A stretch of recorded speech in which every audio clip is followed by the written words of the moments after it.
Today, I want to talk about something that we all tend to struggle with, and that's mom guilt. Because it's something that every mom struggles with, and I've had to learn some hard lessons about being a mom before I could ever become a mom. But before I do that, I just want to remind you that if you're new here, if you're new to this group or this community, if you're new to my world, my name is Alyssa Wolf, and I'm a chronic pain specialist, and I'm the founder of the Chronic Pain Breakup Method. And I would love to talk to you about your pain and find out if I might be able to help you with your specific chronic pain. So this week I have openings in my schedule to chat with you on the phone, which is the best way for me to get clarity on what you're struggling with. And if I can find a way that I can help you, I will let you know whether or not that involves my program or not. Honestly, I just want to help you. Okay, so now let's get into our topic for the day, mom guilt. And the reason I'm bringing this up is because Mother's Day wasn't that long ago, and it's hard being a mom, right? And most women spend their lives growing up longing to get married and start a family. All my friends growing up in high school and in college talked about how they dreamed of becoming a mom, and it made me feel like such an outsider.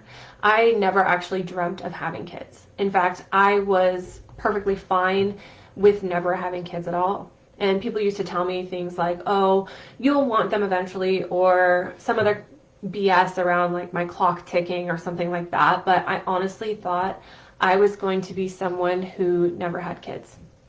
And if you are someone watching and you don't have kids, or you chose not to have kids, or you couldn't have kids, that's okay. There's nothing wrong with that. And I understand how different you probably feel, because I felt that same way. I felt like something was wrong with me. But here's the thing. I always felt like the reasons I didn't want kids were selfish reasons, okay? Like I thought the reason I didn't want to have kids, or the reason why my clock wasn't ticking, was because I was too selfish. I had the desire to be somebody, to make a difference in the world, and honestly, I didn't want to sacrifice all my time and energy and my body. I didn't need a baby to make me happy. And I was happy with the way that things were. And to me, there was this culture of being selfless around being a mom, right? Like the more selfless you are, the better a mom you are. And I had dreams of making a difference in the world. I was never going to be ready to give up myself, my identity, my career, my purpose, my health, or my marriage. Have a great day. Ignore that. It's my Google letting me know what time it is. I believed that being a mom meant that I had to sacrifice my dreams and desires, because that's what I had been trained to believe. What I realize now is that I was feeling mom guilt before I ever became a mom. And that pre-mom mom guilt was preventing me from being a mom for a really long time. And the only reason I decided to have a baby, full disclosure, was to save my marriage, okay? And I hope that you don't judge me for that, but that's what my husband needed, and ultimately I decided that I would have to make that sacrifice for him, and that was something that I needed to do if I wanted to keep my marriage. And that was a decision that I made because it was worth it to me, okay? So anyway, I was feeling all this mom guilt even before I was a mom. And maybe you can relate, right? Like maybe you're still struggling with some of that mom guilt. Let me know in the chat if you're struggling with mom guilt, or and what that looks like for you. Maybe your mom guilt is layered with the guilt of being chronically in pain.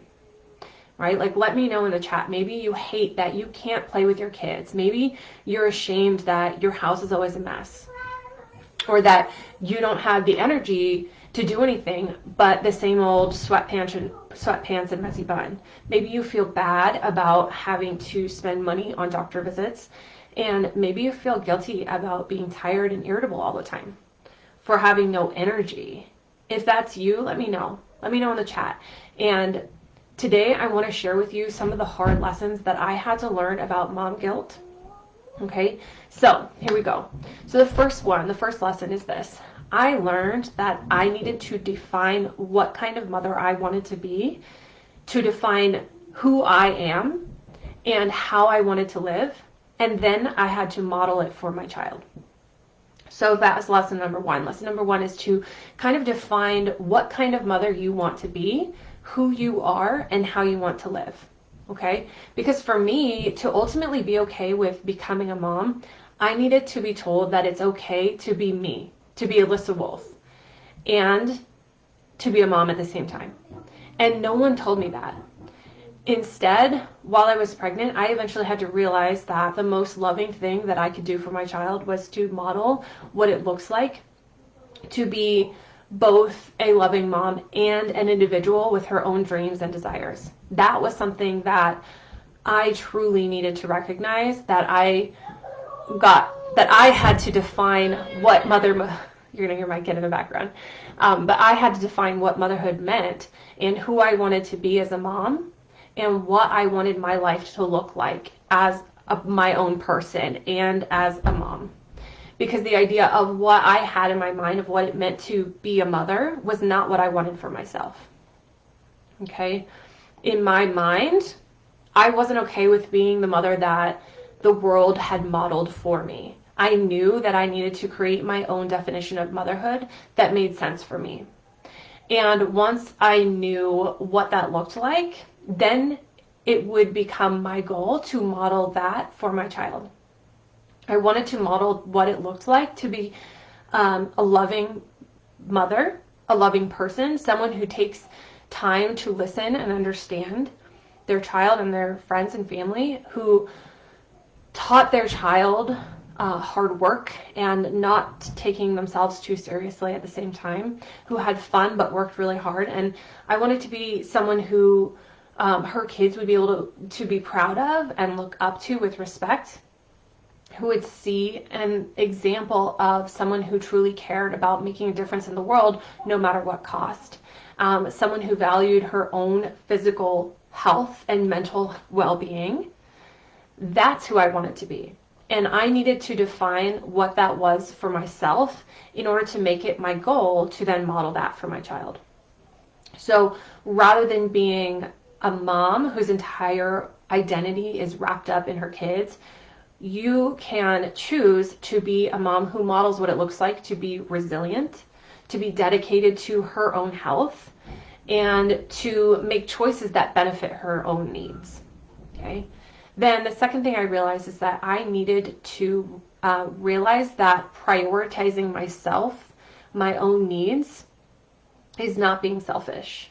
Okay? So when I don't get enough sleep, or I don't get enough alone time because I'm a huge introvert, or I don't get time to work out, or I don't get to work on my business, I'm not a good mom, right? When I don't get to prioritize my needs, I become resentful, I become irritable, mentally distracted, and exhausted, right? Like, can anyone else relate to that? Like, I had to realize the hard way that burning the candle on both ends, trying to be everything for everyone, and putting my needs for sleep and recovery and personal growth and development aside meant that I couldn't be the selfless mom that I was trying to be.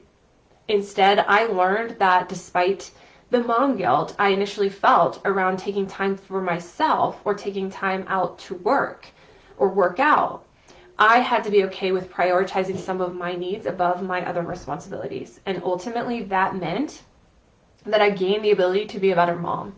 And it meant that I was modeling self-care and self-health care for my child. So taking time for myself is what makes me a better mom and, quite frankly, a better spouse as well.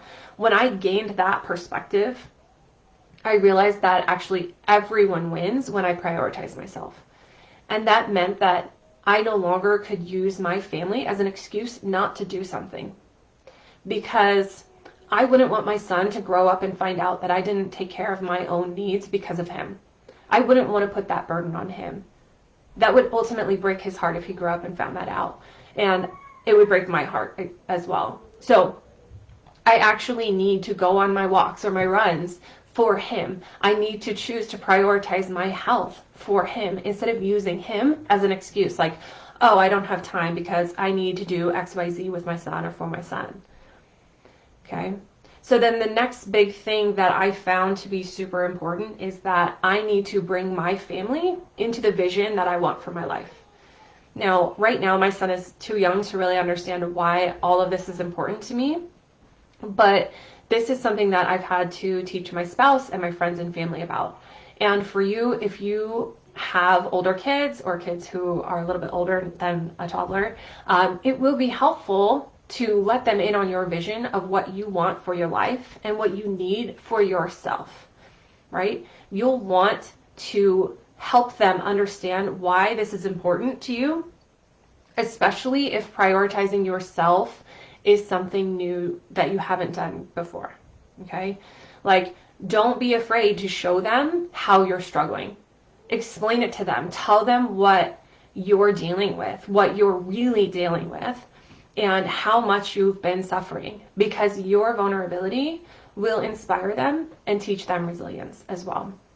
So model that for them, and then invite them to get involved in your journey. Kids love to feel like they're a part of your life, and you need to show them that it's okay for them to get involved. You can have them go on walks with you. You can have them help you with your stretches. You can have them be a part of your drills and part of your rehab exercises. They can do them with you. They will love doing some of the brain-based drills. And they will no doubt be fascinated with the science of it all, right?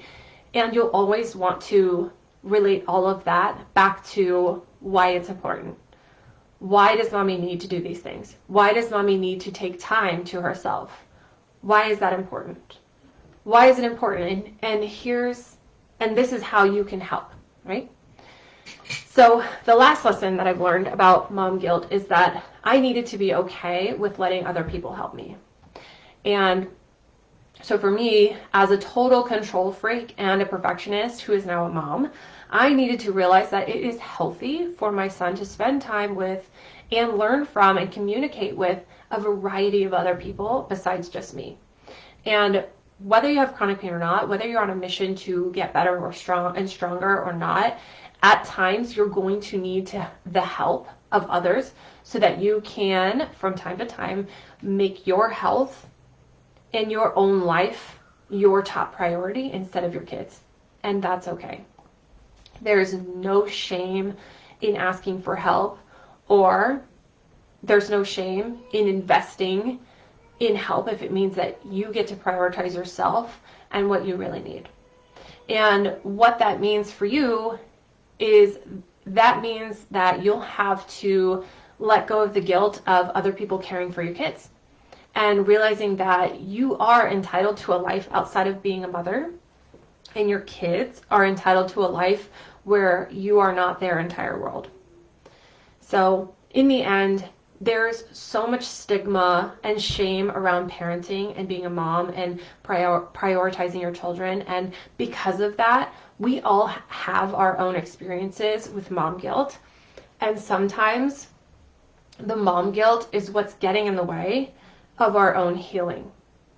And if that's you and you're thinking maybe for the first time ever that maybe it's possible that I've been holding back on my own needs because I had to be a mom first, or I thought I had to be a mom first, right? Like if you didn't have time for yourself because you had to care for everybody and everything else first, then maybe there wasn't enough time to sleep, or there wasn't enough time or energy left to prepare healthy meals for yourself, or there wasn't enough time or energy left to exercise or work out or work on your own mental health or physical health. Maybe there wasn't enough financial resources left to get you the kind of care that you truly need and deserve, because all of the time and energy and financial resources have been spent on everyone and everything else because you're your own last priority. So if you're thinking maybe for the first time ever that maybe that's me and that sounds like my story, like I'm here to tell you that it's okay to prioritize yourself. Because when I was afraid to have a kid, experiencing mom guilt before I ever was a mom, I needed to be told that it was okay to prioritize my own needs. Because no one told me it was okay to prioritize my health while I was a mom. No one told me that it was okay to ask for help. And no one told me that I could define the type of mother that I wanted to be, and that I could get my own family involved in the vision that I had for myself. But ultimately, learning these hard lessons made me be a better mother, right? It forced me to make choices that benefited me, which made me more present and more intentional about what I do and how I act. And I know what I need to be happy and healthy, and sometimes I have to prioritize those needs over my other responsibilities. And that's okay, right? So if that's you, if you've been struggling with mom guilt being the thing that's kind of held you back from prioritizing your health and your recovery, I want you to know that it's okay. It's good for your kids. It's not selfish, and everyone benefits from having the more present, energetic, spontaneous version of you.